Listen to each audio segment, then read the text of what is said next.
What is going on, everybody? Happy Monday. Welcome to another episode of What the Truck.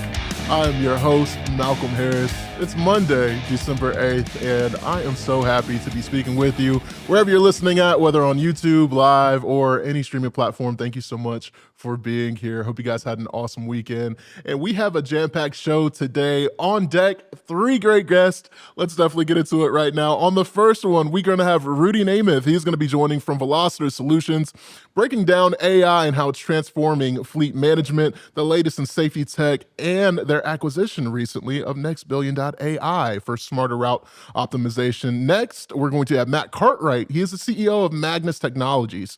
He's going to be sharing some insight about the systemic driver shortage, how technology and better systems can reduce turnover, and how empathy is building when it comes to stronger fleets. And then finally, Andrew Poliakoff is with the CVTA, and he's going to be diving into all things FMCSA regarding in terms of training provider registries, driver training enforcement, and much more. Before we get into all that, though, today's show would not be possible without our good folks at Descartes MacroPoint.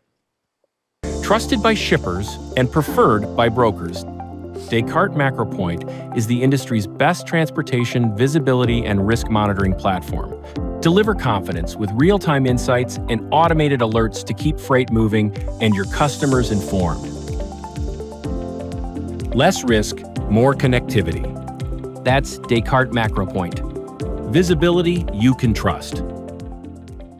Again, today's show is brought to you by our good folks at Descartes MacroPoint. Every single load matters when it comes to your reputation. That's why the world's top companies rely on Descartes MacroPoint for visibility and risk monitoring. Keep customers confident, freight moving, and operations in sync. Descartes MacroPoint, visibility that you can trust. All right, guys, for headlines today, we're going to focus on 3 states. The first is going to be Mississippi. So we talked about this a little bit on the Morning Minute with Kaylee Nix, but I wanted to get into this so you guys saw and had a little bit of insight about it. So this was an article, apparently a U.S. Senator Cindy Hyde-Smith said law enforcement in her state has identified 85 undocumented / illegal truck drivers and referred them to ICE. All right. She also emphasized that Mississippi does not or will not issue non-domiciled CDLs and enforces strict English language testing to prevent unqualified drivers from hauling freight. So Hyde-Smith used this to press colleagues on the Senate floor to support the upcoming THUD appropriations bill, which includes language to codify English proficiency requirements for CDL applicants at the federal level. So the bottom line for this, they are ramping up operations when it comes to identifying undocumented truckers and essentially wanting their colleagues in other neighboring states to do the same. So that's the news out of Mississippi. For more on this one, go to FreightWaves.com as well. So from Mississippi, let's transition to another M state. Let's go to Minnesota. This was breaking news over the weekend. So 2 Minnesota carriers shut down, sidelining about 200 drivers. So the companies were Minstar Transport as well as Transport Design Incorporated. They were both under the same umbrella of True North Equity Partners, abruptly ceased operations, resulting in about, again, roughly 200 drivers sidelined immediately. So each company, they operated around 100 trucks. The shutdown was sudden, so there was little to no prep time for the drivers, that were currently operating loads. And this move adds again to a broader perspective that, all right, like this is happening because of what the market is. So definitely hate any time to bring you guys news like this, even, as much as, it's been happening lately, but I want to do my best job to keep you all informed. And, we talked about Mississippi, we talked about Minnesota.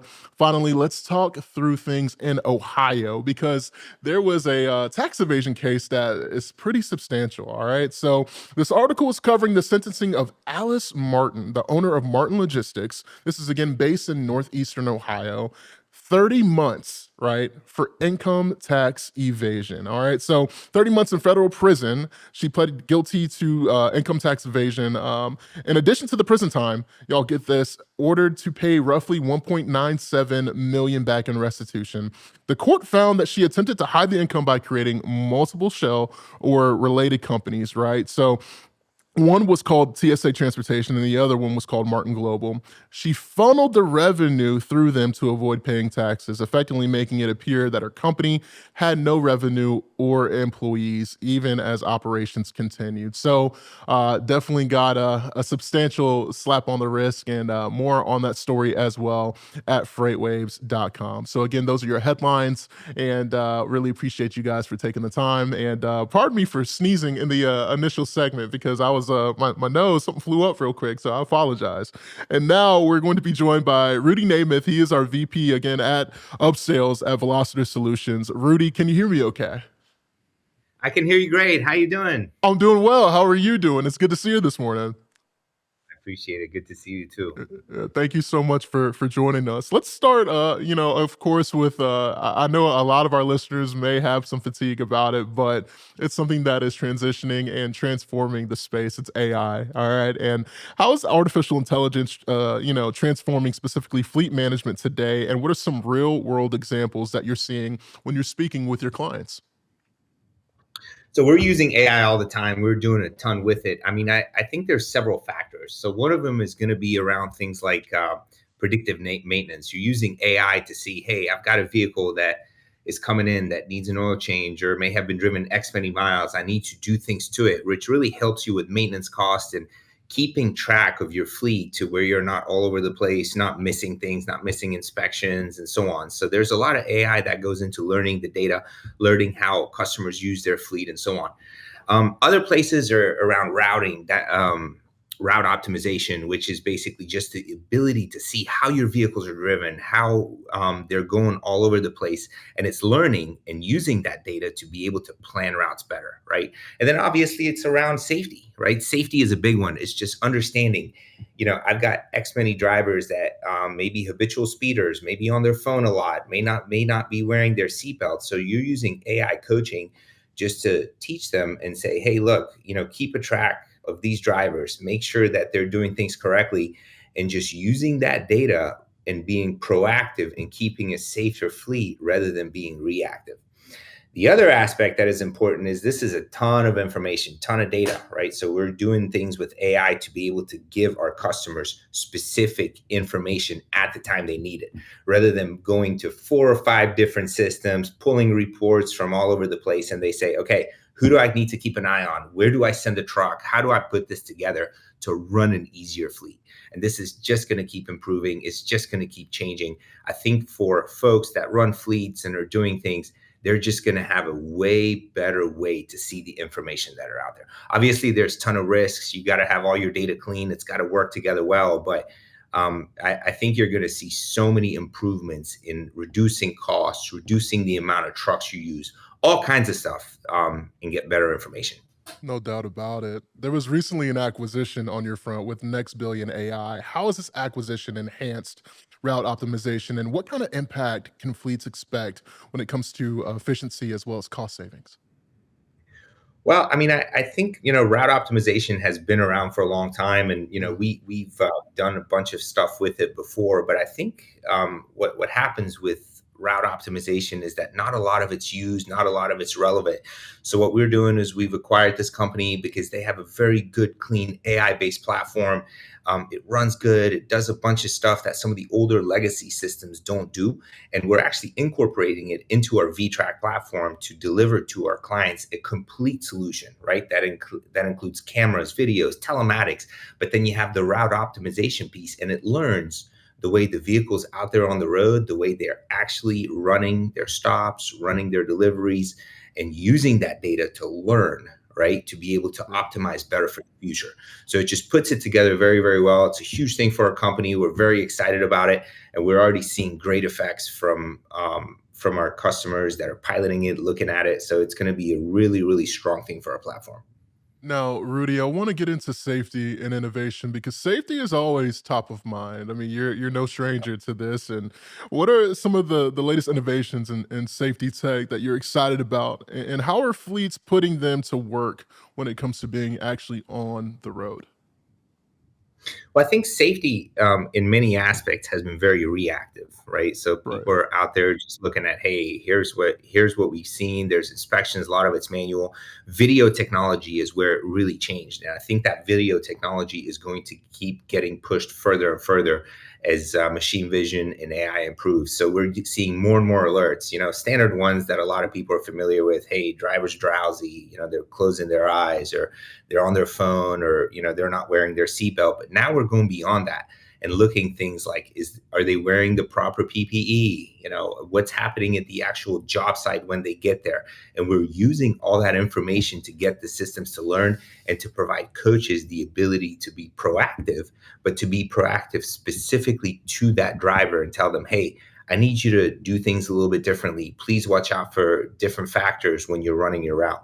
So there's all sorts of ways we're incorporating and just pushing this technology further and further down the road for safety teams to be proactive in making sure that they can avoid accidents before they happen, that they have the proper driver training and the proper documentation around, we've coached these drivers, showed them what to do. All of it just comes down to better data. Proactive instead of reactive is definitely the name of the game. And with so many new tools and systems out there, how do you help fleets implement tech that actually drives this behavior change and improves safety and reduces these incidents? And kind of to your tune is that proactive stance versus that reactive stance.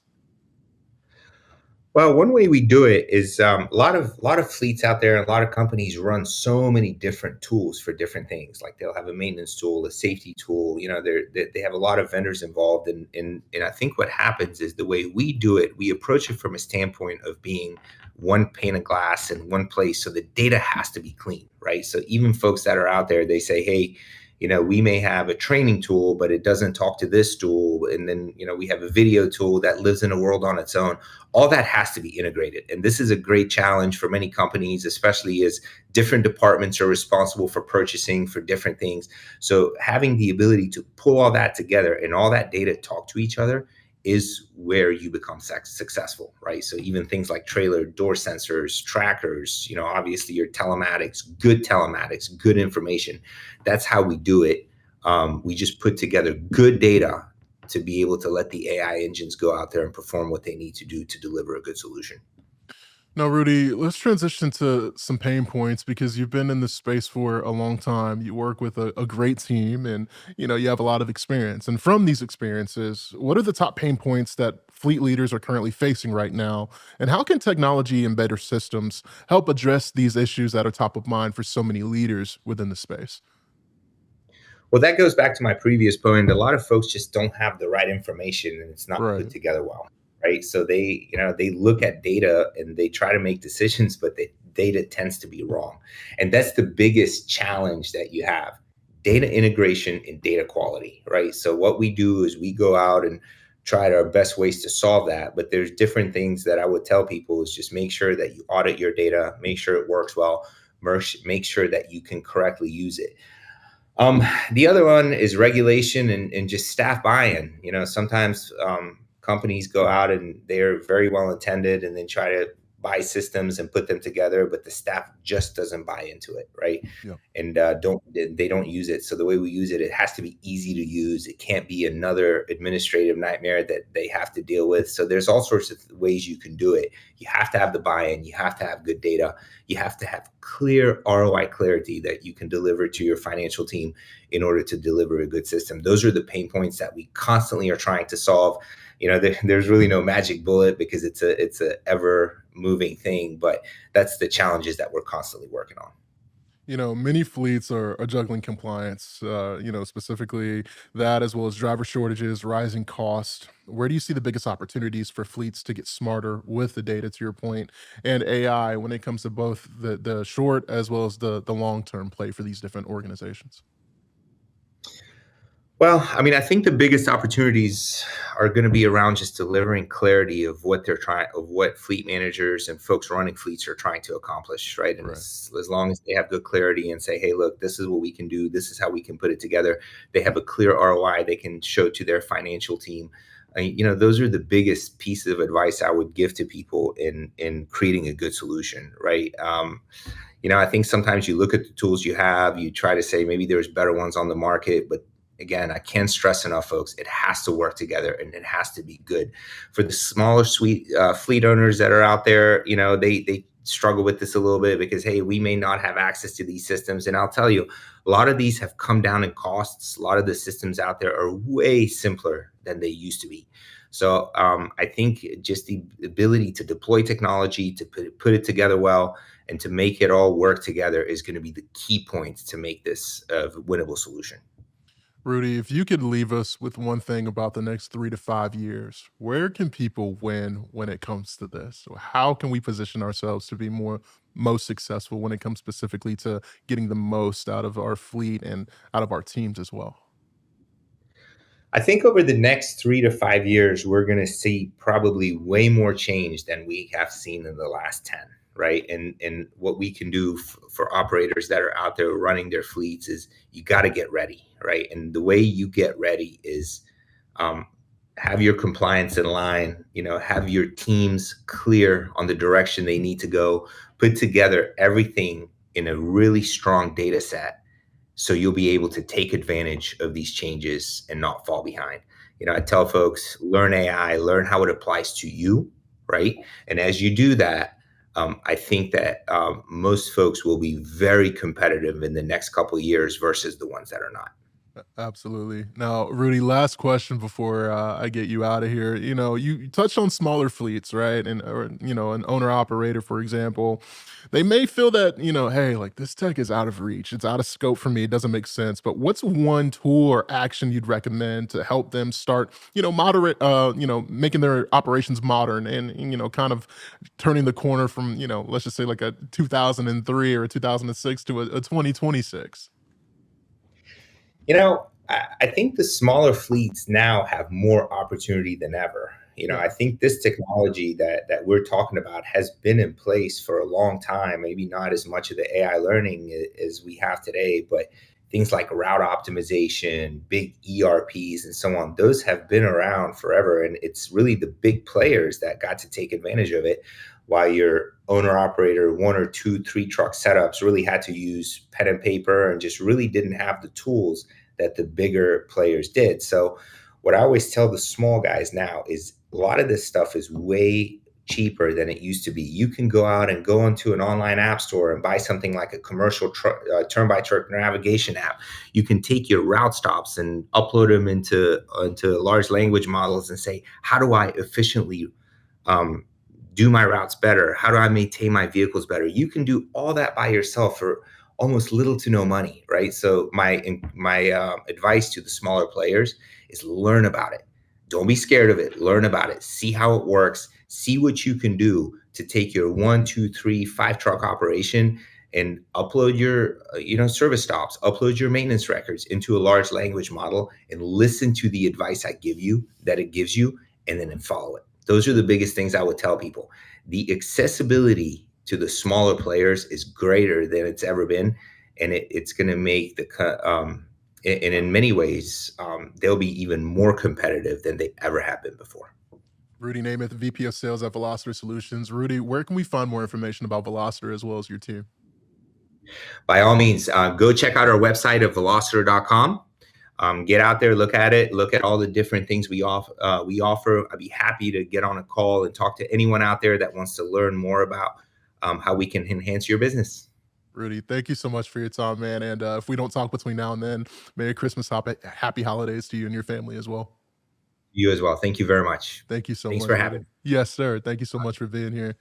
Again, that was an awesome segue with Rudy. And now I'm excited for this conversation because in our prep show calls, I always try to align and, try to get on the same page. And I thought this one was really interesting. Again, he is the CEO of Magnus Technologies and is joining me virtually. And we have Mr. Matt Cartwright in the building. Matt, can you hear me okay?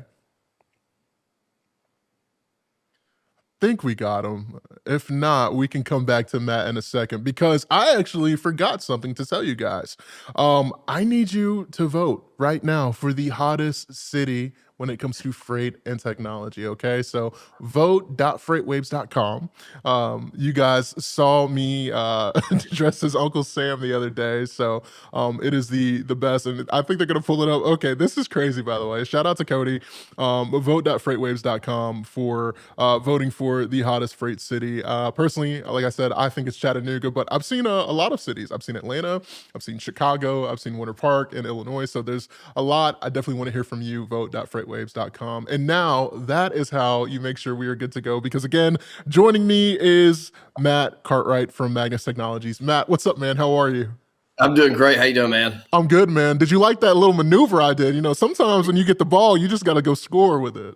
I know. I loved it. You know, for whatever reason, all of a sudden when you asked me, can you hear me? I said, I was answering and then suddenly screen black, right? Yeah, that's all the things that happen with technology. So all good, all good. Well, I appreciate you being here, and we're going to talk about technology right now because I want you to talk about your journey in trucking and how it's led you to this point with Magnus Technologies. Yeah, sure. So, I've been in transportation for 30 years. Yeah. Started really at UPS where everything was measured. It was huge scale, lots of things that are moving around. And then kind of moving into the carrier side where I've been for the last 25 years. And one of the things that we always look at, or I've always looked at, is how does the business work? What are the processes that you have to support? How do you think about everything that contributes to satisfaction? Satisfaction's a tough word, right? I mean, you got profitability, you got service, you got customer satisfaction, you got internal satisfaction, all those things. And so for me, I look at what does the industry need from all those facets. And then I've always kind of approached it of how do we satisfy a multitude of agendas for a multitude of players and participants in that supply chain. And that's kind of what shaped how Magnus looks at the industry, and certainly how I look at the industry, is ensuring that everybody's got a little bit of skin in the game. Everybody's going to be have a little bit of a give and take. But at the end of the day, people want to do good. People want to do what's right for their business and for those around them. And so we kind of have that same philosophy. I couldn't agree more. You know, I want to talk a little bit about earlier in your career. What's one experience behind the wheel or in fleet operations or management that's kind of shaped your perspective on what drivers specifically face each and every single day? Yeah, I'll tell you, probably the best thing that I ever did was when I started, I spent the first 3 weeks in a truck, picking up and delivering vehicles in and around New York, coming out of the port of Newark. And I don't think there's an appreciation for what happens day to day on the road. I certainly didn't have enough perspective there, but those first 3 weeks were really formational for me as I thought about what does everybody deal with, whether it's traffic, whether it's people, other people on the road, the freight that you're picking up and delivering, the consideration, again, for different agendas. Somebody wants the stuff fast. Everybody wants the stuff damage free. Everybody wants it to be there exactly when they expect it to be there. And often there's not a consideration for the person that's picking up and delivering the freight. And those 3 weeks for me were really eye-opening into understanding what the drivers and the carriers have to go through day to day. So those first few weeks of really just picking up, delivering, where I had nothing else to do, it was really just understanding the dynamics of that. That was a huge start for me in the industry to understand what all they deal with, and it traversed, not just the driver, but you had dispatch considerations. You obviously had the customer, those kind of things. But I think that was a hugely impactful start to kind of my career in the transportation world. Matt, I got a question for you because, oftentimes, we talk about a driver shortage, but you framed it more so as a systemic issue rather than a people problem. Can you explain this and share why improving systems can reduce turnover while also boosting performance?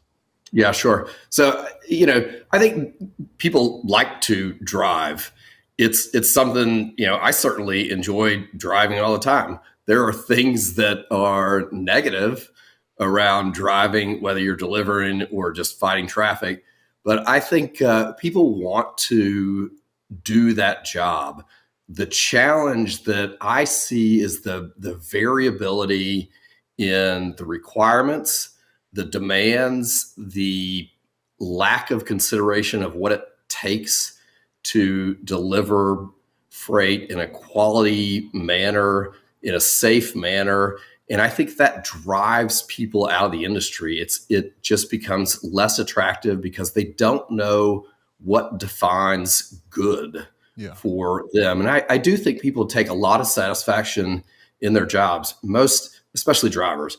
They're not there just punching the clock. They want to do what's right. They take a lot of pride in what they do. They take a lot of pride in their safety and delivering the freight on time. And I think what's happened is the diversity of requirements and the kind of unrealistic expectations have sucked a lot of that satisfaction out of the industry for them.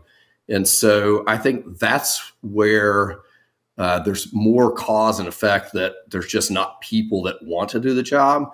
There's just not enough satisfaction. Of course, part of that's compensation, but there's not enough satisfaction because they feel like they're chasing things that, A, they're always moving, and B, it's hard to feel like you're doing a quality job because you don't know what a quality job is. And so to me, that's a big component of the shortage, not just people that want to do the job. It's really finding satisfaction and feeling like you're doing a good job, and the kind of ever moving requirements around that.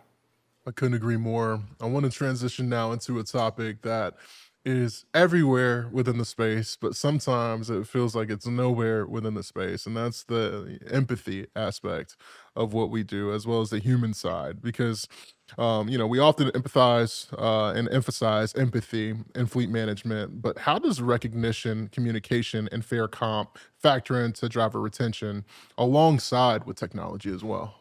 Yeah. I think it's human nature. People find things that are wrong. Yeah. If a driver's driven for 5 years and never gotten a speeding ticket and then gets a speeding ticket, a lot of times I don't mean to pick on the risk department. We'll pick on them anyway. Risk is going to immediately call that person and say, why were you speeding? Right? You know not to do that. They don't often pick up the phone and go, hey, this is the first speeding ticket you've ever had or you've had in the last 5 years. Is there something that was going on that made you not pay attention? Is there something I can help with? And that kind of goes back to that empathetic perspective. Are you looking to find fault, or are you looking to reinforce good behavior? And I think the tendency is to find fault. It's just easier to do that than to reinforce the positive. Yeah. And I think that's one of the challenges, goes back to the driver shortage, that people don't often focus on the success of what's happening. And I do think that's amplified a bit by technology. When we go out and our platform is delivering reports, we're cognizant of the holistic consideration. Maybe this guy did get a speeding ticket, but they've delivered 5,000 loads perfectly in the last 5 years. Their ELD system is monitoring them every couple seconds, and there's been 300,000 iterations where they didn't have hard braking, they didn't have a sharp turn, they didn't have X, Y, and Z, and we find the one thing that's problematic and we focus on that. And I think that can be a challenge. And I also think the driver also feels like, hey, I did everything perfect for one. People make mistakes. We're all humans. We all make mistakes. And I think that consideration of, how do I reinforce the right? I don't want to ignore the mistake, but instead of using it in a punitive manner, use it in a way to understand what's going on, what led to that, but recognize that generally people want to do what's right. They're going to do what's right. And that's almost always the scenario. And when they make a mistake, try to understand what could we have done different to help them avoid those in the future, or what else is going on either in life or with the freight or whatever the case is. The customer called and is screaming at me if I'm late by 5 minutes, they're not going to pay for load, whatever the case is. Yeah. And I felt pressure to perform, and suddenly now I've done one thing that, yes, it's a mistake, but it doesn't dismiss the 99.9% of things that I did better. And technology can really be used as a punitive tool. And again, if we don't have that consideration of, hey, let's reinforce positive, it's really easy to let the tools find fault, and then we focus on the fault. And that's just it just sucks the energy out of people when they do so many things right. The one thing they did wrong is the primary focus. No, most definitely. And I love how you phrased and framed that, because we do have to look at it more so from the empathetic lens and be like, all right, like, let's look at the history, let's look at the track record, and let's look at this thing holistically, Yep. So I completely understand that. Now, transitioning into tech real quick, because for fleets looking to modernize, which systems or processes should they prioritize to make the biggest impact on a driver when it comes to satisfaction, while also making sure that operations are still performing at a high level? Yeah. I don't know if there's necessarily one thing or another, and it dovetails into that holistic perspective. I think the biggest consideration is, how do I make all of these data points work together to give me that full picture? So for Magnus, we've been hyper focused on, and I think Rudy kind of mentioned it previous. We've been hyper focused on, how do I get all the salient data points to make the best decision together in one place. So to the extent there's going to be one system, I don't think that's the case. There's going to be a multitude of systems. For us, because we're in that kind of traditional TMS space, that's where you make the decisions. So how do we ingest all those different data sets and then present the best picture to folks in there? So I think instead of one system, I would say I look at all of my systems. How interoperable are they? How do they work together? Are they siloed off? And then I'm asking users to go look in different things. That's inefficient. I look more in, do I have the right systems to give me the full picture so that it's not siloed? And do I have a single aggregating solution like Magnus that ingests all things and is capable of presenting the full picture as much as possible and the salient data sets at the time of decisioning? So I think more in terms of, which systems can I put together that will talk to each other efficiently, timely, so that I can get the best information at a time of decision. And that's kind of what we focused on, is making sure that there's not one single system. It's potentially a single platform like Magnus that takes all the supporting point solutions and takes all that data and then overlays them together in a way that makes those decisions easier. Matt, last question from me. Looking ahead in the next 24 to 36 months, what is the trend that you see shaping driver retention, fleet efficiency, and just our space in general that people do need to be on the lookout for? Yeah. Again, hard to pick one, but if I pick one potential, I think pitfall, it's the ever-changing requirements. Yeah. So now, to your point, what's the one thing? I think it's the assimilation of otherwise what feels like diverse requirements, understanding what the little pieces are that create value for everybody, and being able to distill which of those pieces create value for customers and for drivers and for operational teams, so that when they're thinking about what are the variables that I have, it feels like 1,000, maybe actually 1,000, but there's 5 or 6 really critical things that if I can assimilate what somebody else calls them into really interesting data points, then I can make the best decision and create a more consistent work environment that drivers can feel satisfied, that don't feel like every time they get a new load, that they get a new customer, that they've got a new set of requirements. It's really about making sure that we're looking at the 5 or 6 things in one place, even though everybody calls it something different, to make the best decisions across their day-to-day life so they can get that satisfaction and continue to want to do a good job and be motivated and happy to hop in that truck the next day and do good things, and not just feel like they're kind of in that whipsaw effect of, hey, we got a new customer, or they seemingly have all these different requirements. Not really that different. It's a lot of the same. And how do we distill that down, assimilate those together to make them feel like, hey, I've got a good target of success every day. Matt Cartwright, again, CEO of Magnus Technologies. Matt, where can we find more information about yourself as well as Magnus? The best, you go to the website. We talk about all the things of how we aggregate things together. So magnustech.com. Obviously, you reach out to us. We're out there in the industry.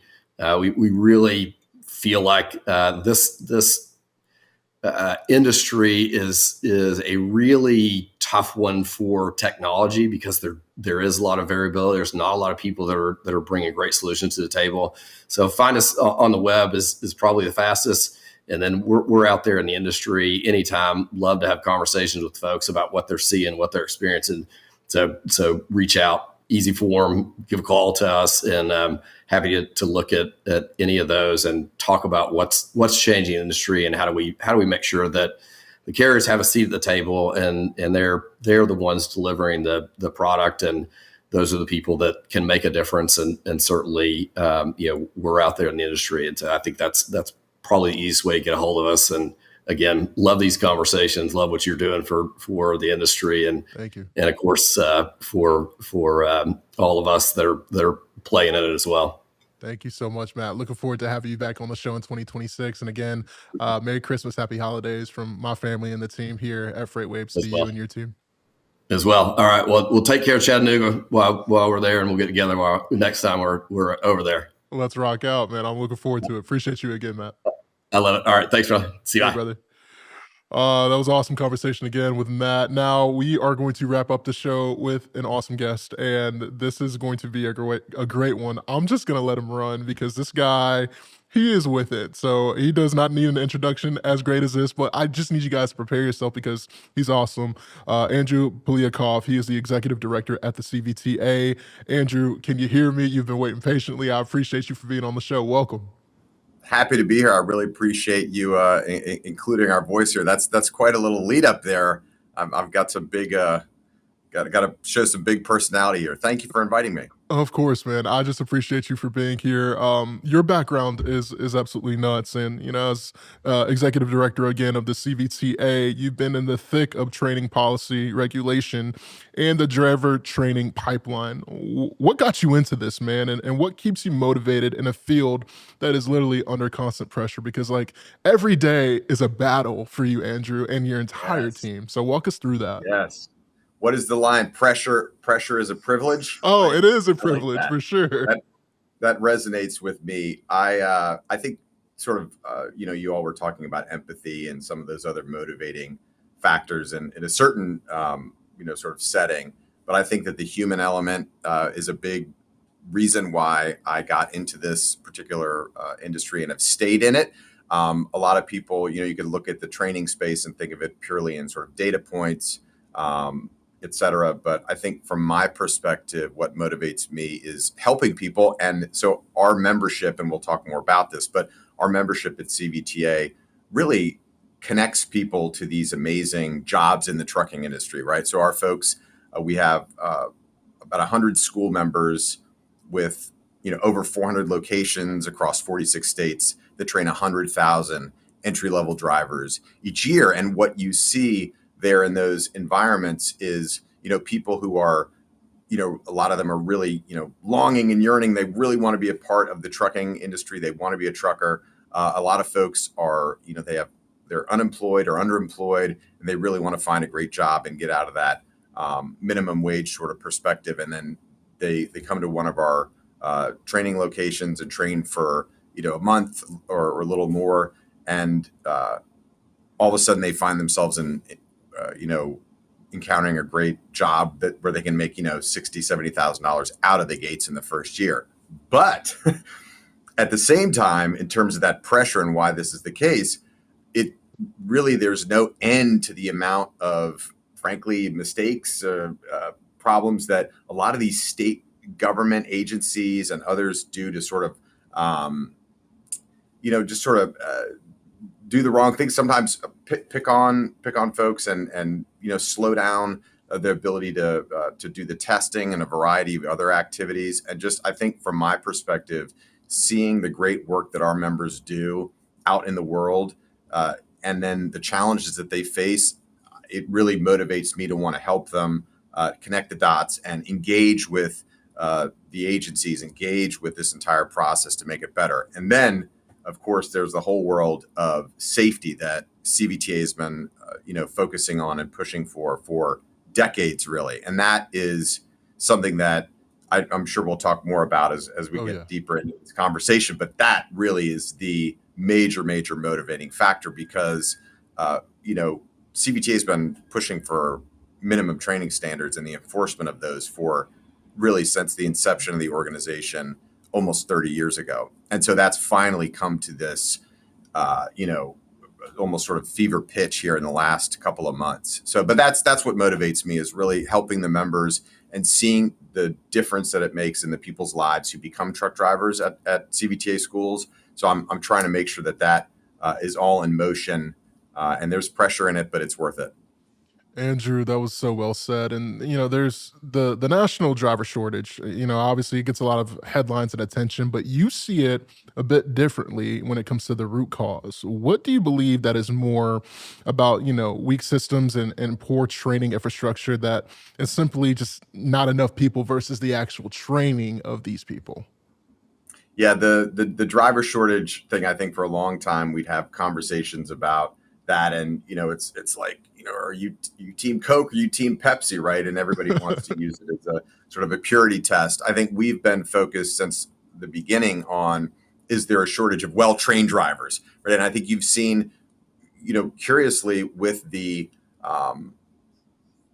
creation of these minimum training standards, and then the creation of this training provider registry, the national system that where all these different folks that are providing the training coalesce on, you saw this really deluge and overgrowth of bad actor training providers that came onto the scene, right? 2-day training, 3-day training, just mind-bogglingly, disturbing stuff. And so from our perspective, it's like, okay, we can worry about, economists fighting over, what level of the driver shortage we're looking at from any point in time. I think what we're focused on at CVTA is the safety component and the training component, right? We know that as you put more variables and negative variables like these bad actor CDL mill types into the pipeline, you're going to really start to skew the understanding of who's actually out there being trained. I mean, you see a truck driving down the road, and you don't necessarily know if the person driving it has been well trained or not, if they came out of an entirely fraudulent operation, as we've seen sort of uncovered in a lot of the recent news here. So from our perspective, it's really about a shortage of well-trained drivers, and that's something I think we're really grateful at CVTA to see the leadership that's been brought to bear, and the strategy by Secretary Duffy, the Secretary of Transportation, and also the FMCSA Administrator Chief Bars. And really, they have been bringing a level of urgency to this space that I don't think anyone really had seen ever at USDOT. No, I completely 100% agree with what you just said, specifically the ending. And I want to talk now about folks entering, right? When it comes to either drivers or, students, I mean, coming from wherever, right? Entering into trucking. what should they look for when it comes to legitimate training programs, and what questions should they be asking, and what red flags should they be on high alert for? That's a really good question. So, when you, well, the easiest answer for them that I could give would be to go to, a website of like cvta.org. That's the Commercial Vehicle Training Association, where our members, all over the schools are listed there. There's also another great organization called the National Association of Publicly Funded Truck Driving Schools. Those are mainly community college schools. Working with the CVTA school or a publicly funded school would probably be the easiest way to answer that question. I would say that if you're going to get out into the space where you are not using a school that is on either one of those, part of either one of those organizations, you really want to make sure that there's a robust curriculum, and you can look at the course outline and see where the training that you'll be doing aligns with the course curriculum, that all of that aligns then again with the entry-level driver training rule, this ELDT rule regarding minimum standards that became the law in 2022. So I would say really, if you're just new to this space, you probably want to lean on finding somebody that's a part of an organization that's a trustworthy, partner with the federal government on this. But if not, then I would, do your research in terms of looking up ELDT and just making sure that you get a good feeling in terms of the course outline and the curriculum. With costs, compliance, and tight margins, I mean, there's pressure to cut corners now more than ever, right? And what's the real cost of bad training and unvetted drivers, not just for carriers, but for our entire ecosystem? Because I really don't think people comprehend how much of an issue like this truly, truly is, Andrew. Yeah, well, as risk goes down, opportunity goes up, right? And we want to see people entering the marketplace and gaining all the benefits that they can from becoming a truck driver. And if there's risk there, if there's concern, if there's uncertainty in the marketplace around who's being hired, whether they've been trained, those are big unknowns for these, companies and corporations that have to make decisions related to their own risks, and whether those be in a setting of, plaintiff's attorneys, regarding accidents, or whether it's just in terms of insurance considerations. A lot of stuff that is really far afield from the actual training activities. But as we have seen in the last couple of months, that when there are these high profile crashes, that really, there's things like that have been occurring for some time. Obviously people in the space know that, certainly, and tragically, but to see that gets the attention of this, new administration and the Department of Transportation, I think is a very positive thing. But it lets you know how important this is, right? Right. If you have risk and danger and uncertainty in any marketplace, you want to be bringing the temperature down on that anytime you can, in order to let the positives and the benefits sort of begin to really percolate and create more opportunity. Absolutely, Andrew. I always like to educate and have guests on that, can really leave our listeners with something. And, what new policies or state initiatives or just general changes should fleets, brokers, or even prospective drivers be aware of right now that are happening behind the scenes? Well, just to sort of catch your audience up to speed, for those that have not seen it yet, it is the case that the federal government really has begun the process of policing up this space, right? In terms of, again, those entry-level driver training rules became enforceable federal law in February of 2022. And we are almost approaching the 4-year anniversary of that, but we've not seen until very, very recently a lot of progress and activity on actual enforcement. And so over the course of the last really month and a half or so, you've seen thousands and thousands of organizations.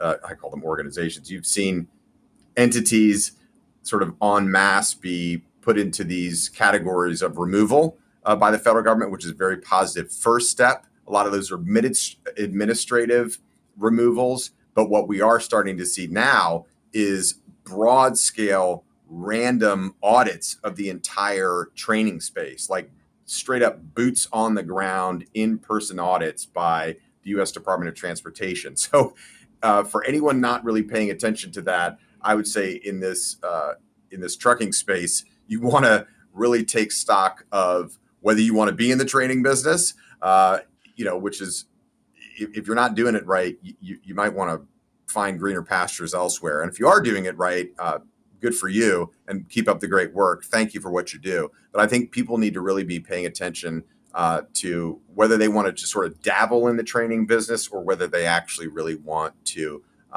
make that sort of a commitment and be a part of it. Because over the next, even right now, you're starting to see folks at the federal government really, enforcing and policing, as they should, the training requirements. Andrew, last thought from you. If you could leave us with one thing for somebody that's, been listening, been in the space, or even just is brand new to the space, what's that one thing that you would leave us with as we look into 2026 and beyond?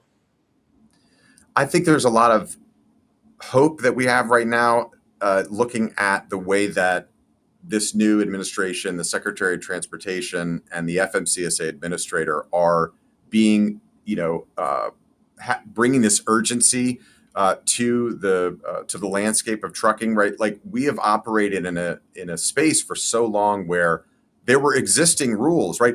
Congress, listened to all these different stakeholders, and they came up with laws, and the laws became regulations, and the regulations went to the FMCSA, and nothing happened, right? And so if you actually have regulators working to enforce the laws that exist, as we see some in the non-domicile space, in the English language proficiency space, and now in the training space, you're going to begin to start to see these natural positive forces in the market actually begin to take hold and blossom, because now you have a market that is healthy, right? That's the thing. We're trying to trim away the weeds and all the overgrowth and let the great things that grow in the trucking industry grow naturally.